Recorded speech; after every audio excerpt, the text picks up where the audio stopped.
This poem is called Good Morning Officer.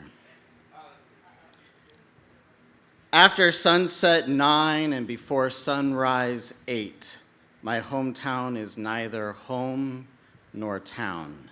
It's a long, boring drag that stretches and yawns and gets hot early. There's no shame in my walk, but after mile 3, there's a sluggish shuffle in my gait. The library sits squat in the middle of town. There's a squared stone bed around back where nothing but a stump sleeps, while the staff door keeps watch with a single-eyed peephole. Aside from the hospital, this is the second place I ever knew after birth, and now, just like my mother, I work here.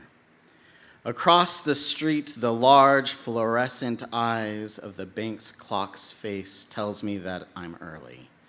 And with no key in hand, I sit, lean my head against Alexandria, and try to join the stump in slumber. Wham! My cheek transfers from squished sleeping support to a flung flying force flattened disaster. Good morning, officer. What did I do wrong?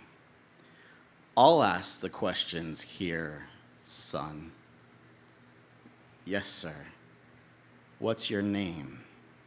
With one hand holding my neck in place, the back door now looking down at me, shamefully, his other hand already in and out of my pocket wallet open.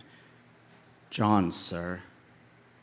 Well, Johnny, been on any drugs today, Johnny?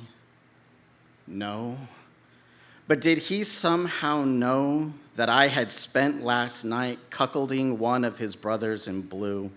Did he know how her black blanket of hair smelled of poppies and baby powder, strong enough to make opium and cut cocaine?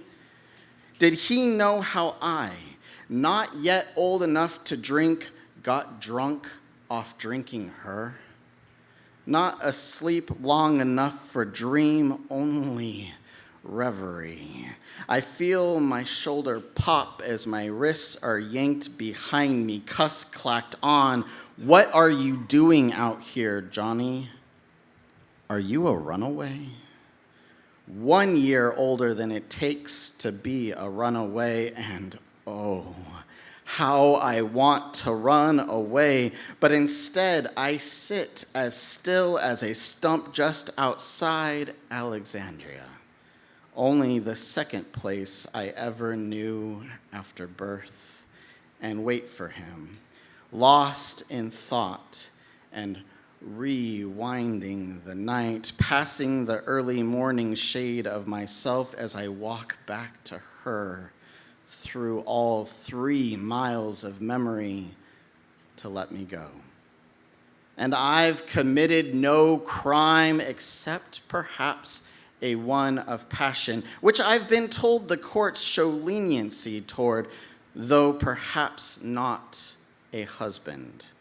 And I can see from across the street the bank's green numbers roll over by 5s and 10s till, having run my ID, the officer returns, knowing everything about me, except maybe, I hope, that one thing, but refusing to tell me anything like his name or his badge number or why I had been detained.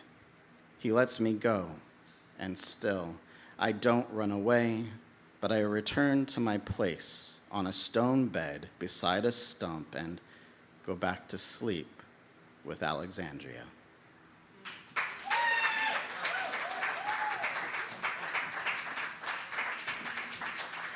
Elison, keep it going.